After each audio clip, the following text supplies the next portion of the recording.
Celeste Monroe was 39 years old, and the day her husband filed for divorce was the same day he told her the lottery ticket was his. She drove a used Accord with a cracked sun visor and a pine tree air freshener she kept forgetting to replace. She wore sensible shoes to work and sensible shoes everywhere else. She brought leftovers in a ceramic container with a chipped lid and ate lunch at her desk at the county permitting office, where she had worked as a structural engineer for 11 years. His friends called her Quiet Celeste and sometimes just the engineer, and he never corrected them because correcting them would have required him to explain things he'd rather they didn't know. What they didn't know, what David Monroe had never stopped long enough to ask, was where the $700 million lottery ticket had actually come from, or whose name was printed on the trust that held every cent of it. He had watched her scratch it at the kitchen table and had begun planning his exit within the hour. He had contacted an attorney before she'd finished her second cup of coffee. He had signed paperwork before the week was out.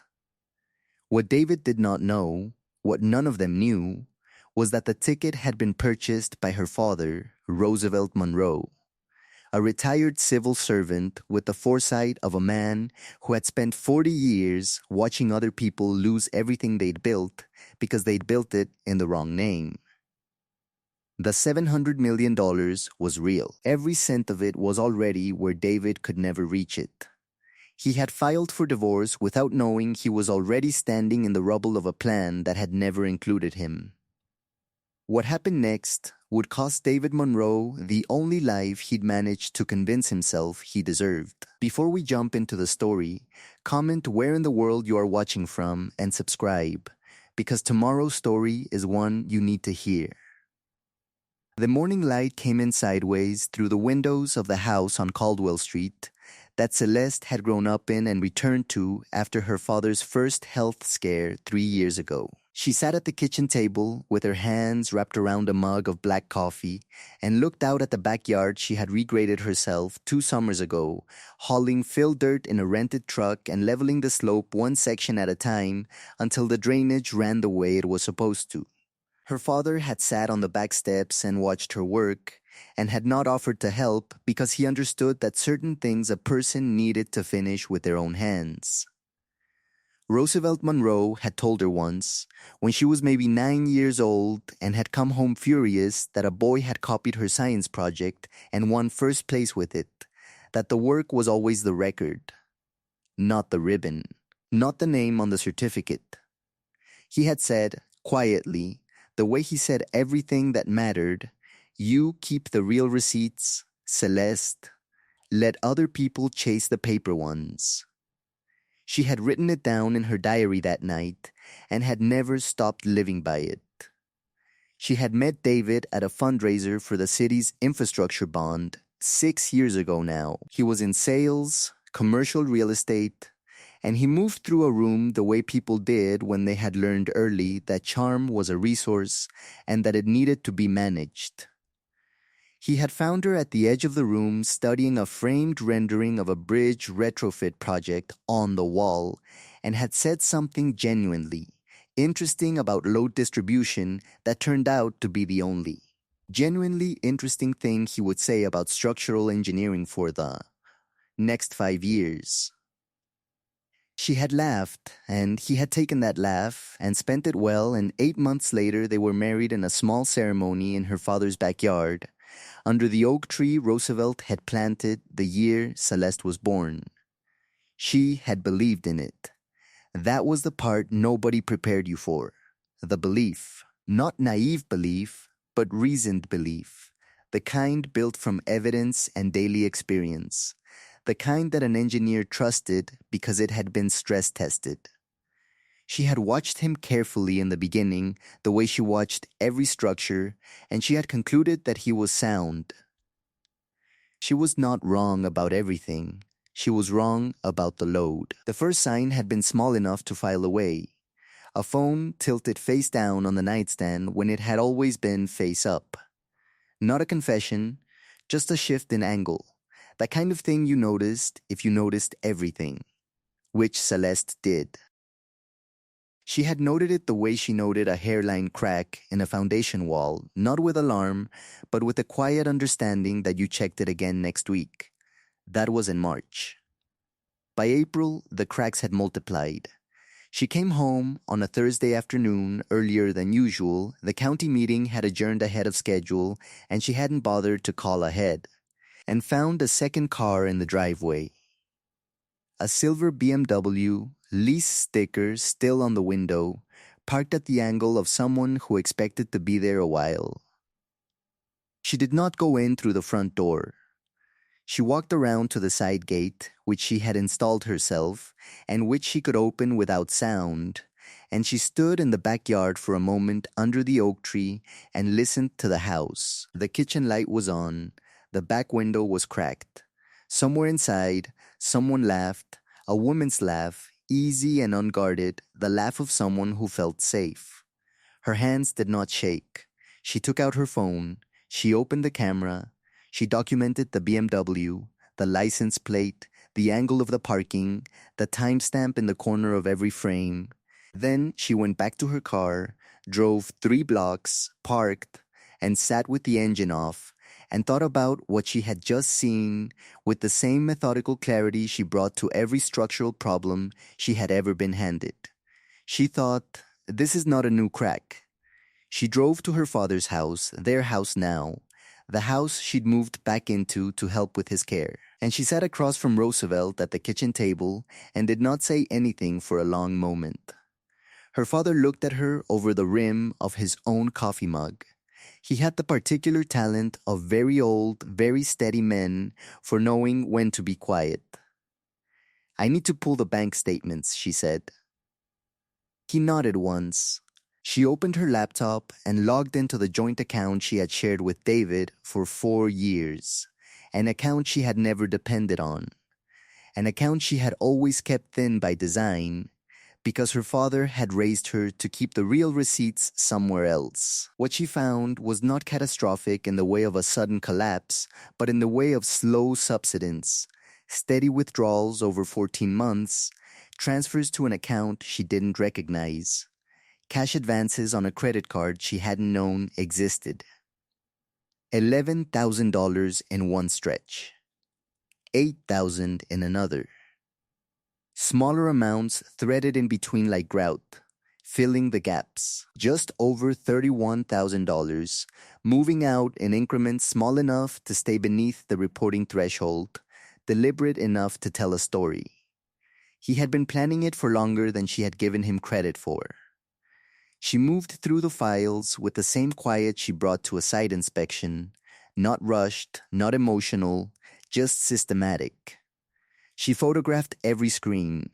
She forwarded documents to herself. She downloaded statements in PDF form and saved them to a folder she named simply Project Caldwell.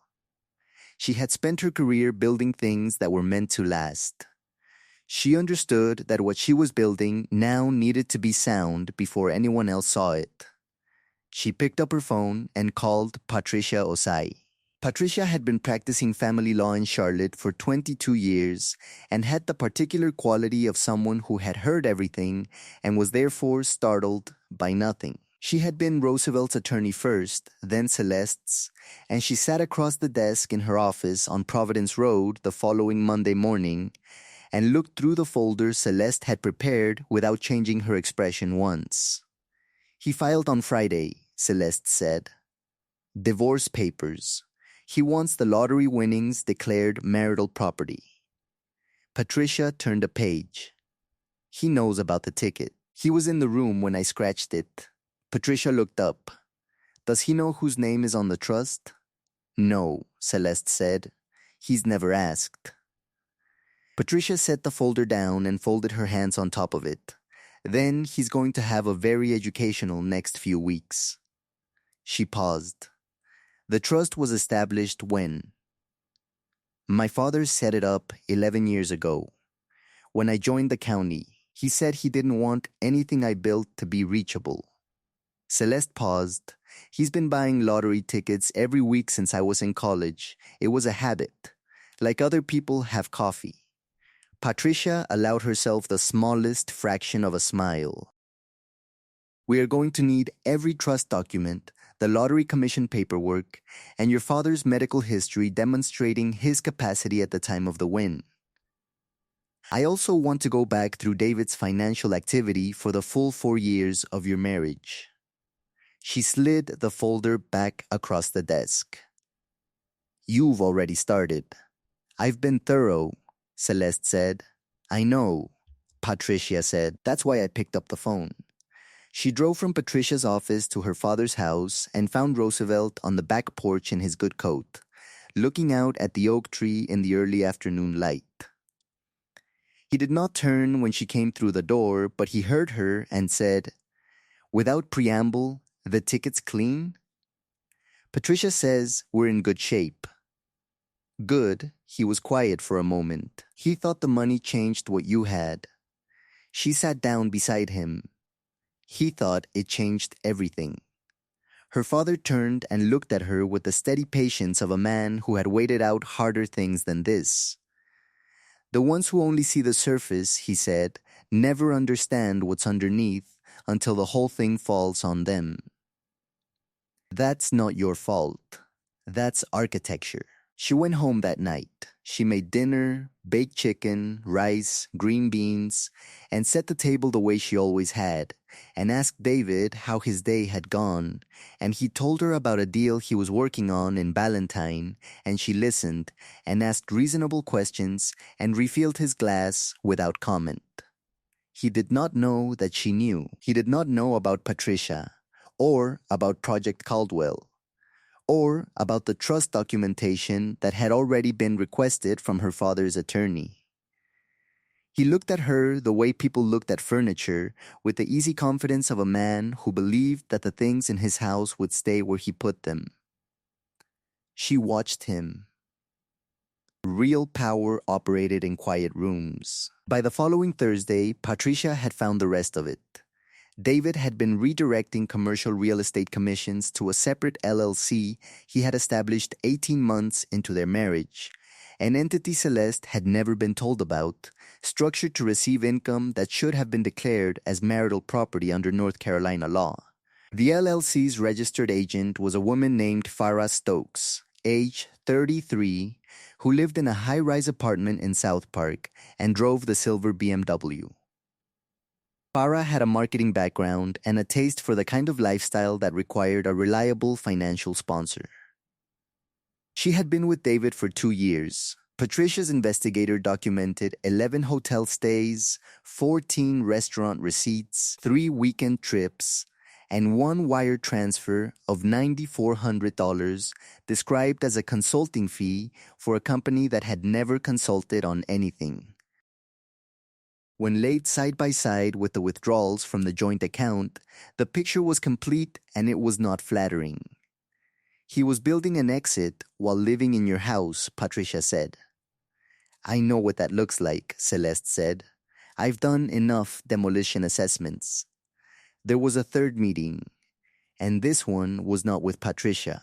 Celeste drove out to Belmont on a Saturday morning to see her father's oldest friend, a man named Harland who had retired from the county assessor's office after 35 years and who knew every property record in Mecklenburg County the way other men knew their children's birthdays. Harland had the broad stillness of someone who had spent a career witnessing people overvalue things. He sat across from Celeste at his kitchen table with the documents she had brought and moved through them 1 page at a time, reading with his glasses pushed up to his forehead the way he always had. There's a property, he said after a long silence. Commercial space in Noda. Deed filed 14 months ago. LLC is the listed owner.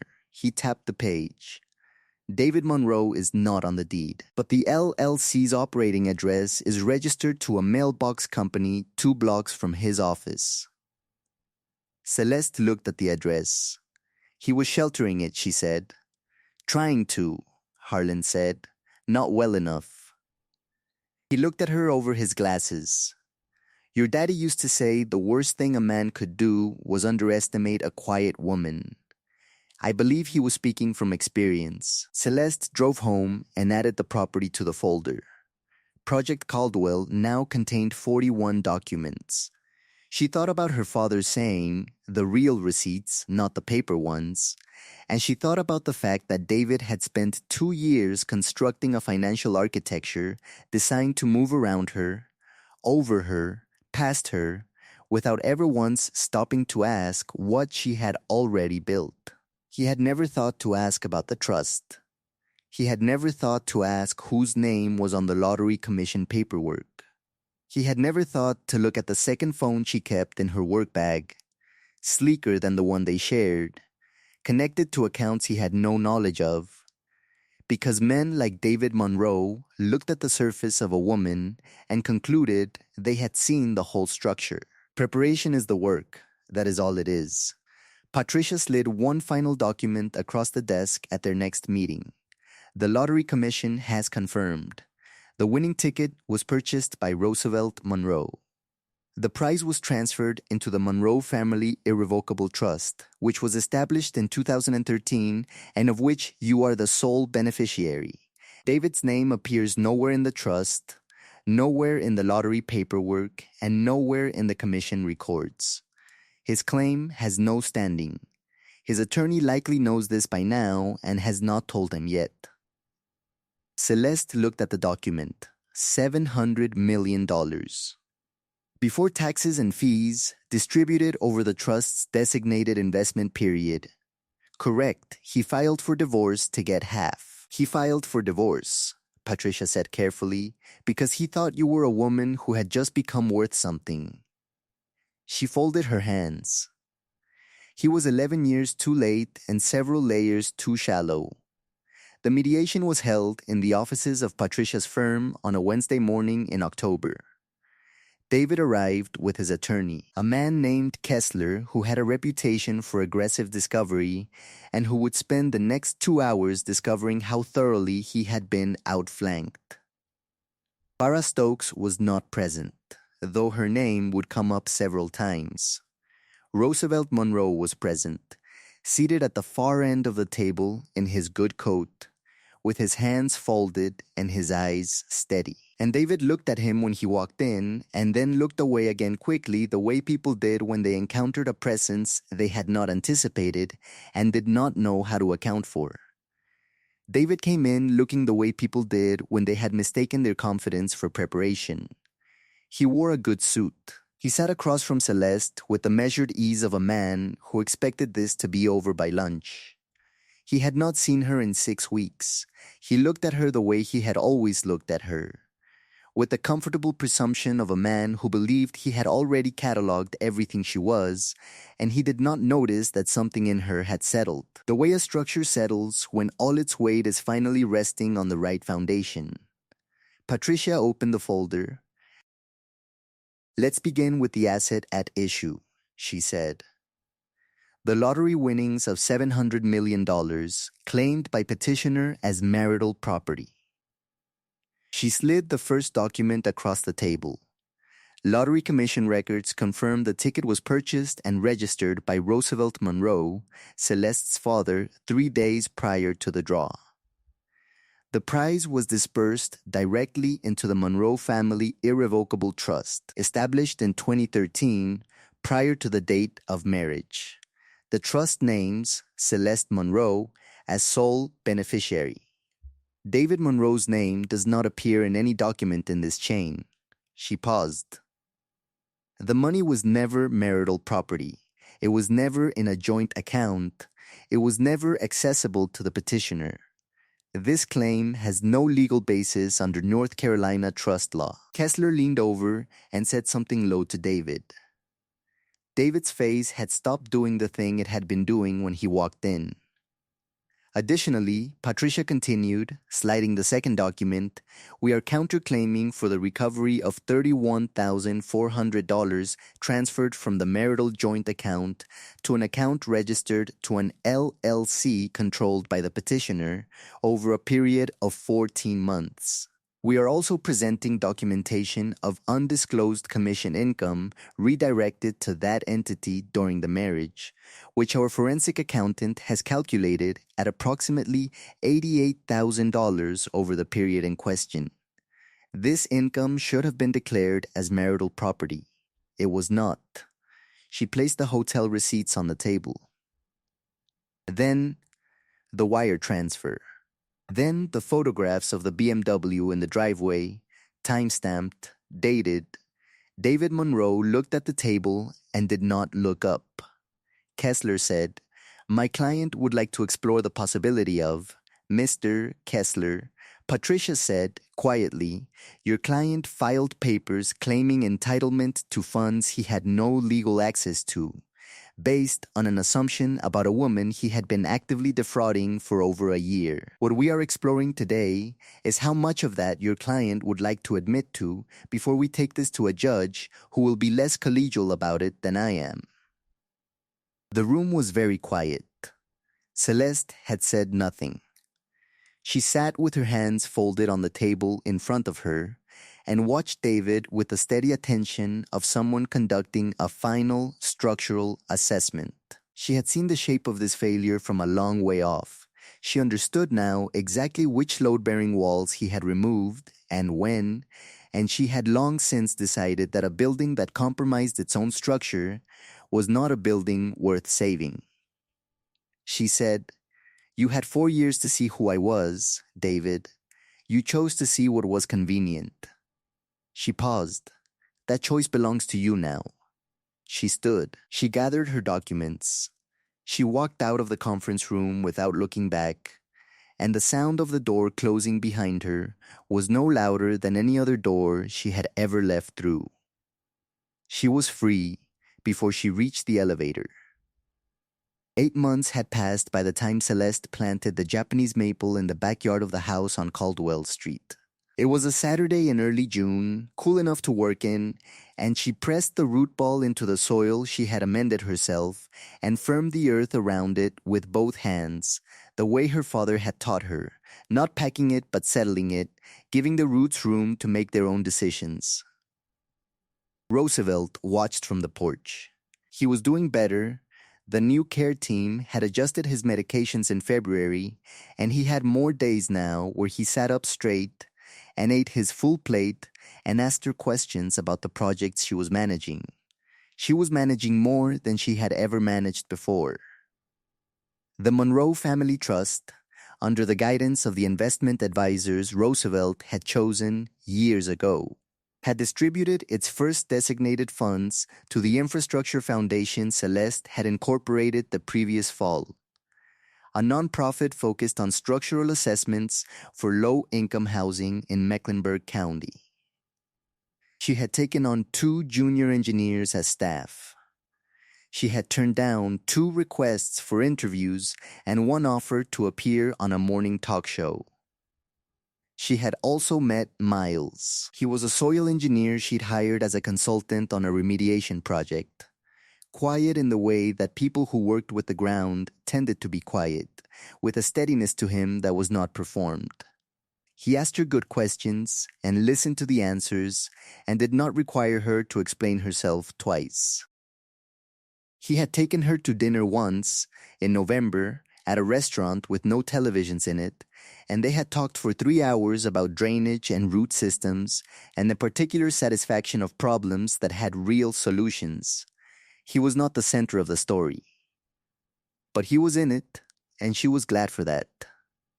David Monroe's attorney had negotiated a settlement in November that returned $31, $400 to Celeste, and required disclosure of the LLC's full financial history to the court. The LLC had been dissolved, the commissions recouped. His license to practice commercial real estate had been suspended pending an ethics review that one of Patricia's colleagues had initiated through the state board, and the hearing was still ongoing. He was working, by all accounts, in some capacity in property management, a step down from every step he had ever imagined for himself. Farah Stokes had relocated to Raleigh. David's mother, a woman named Edith, who had sent Celeste a handwritten note in December that she had not been able to finish reading in one sitting, had cut off contact with her son entirely. His brother hadn't spoken to him since October. The social architecture he had spent his life assembling had not survived the load of what he'd actually been. Celeste heard all of this through Patricia, who reported facts the way Patricia reported everything, without embellishment, without judgment, and without any particular expectation that Celeste would feel one way or another about them. Celeste did not feel triumphant. She felt mostly the uncomplicated relief of someone who had checked the structural report and found the building sound. She finished tamping the soil around the maple's roots and stood up and brushed her hands on her jeans and looked at what she had planted. Small now. The kind of small that required imagination to see what it would become. Her father had told her once that the best things you built were always invisible at first. Just a plan, just a process, just a name on a document that the wrong people would never think to read. She turned and looked at her father on the porch, and he raised his coffee mug to her once, the way he always had, and she raised hers back. She had built everything worth keeping. I hope you enjoyed that one. Be sure to like the video and subscribe so you don't miss the next story.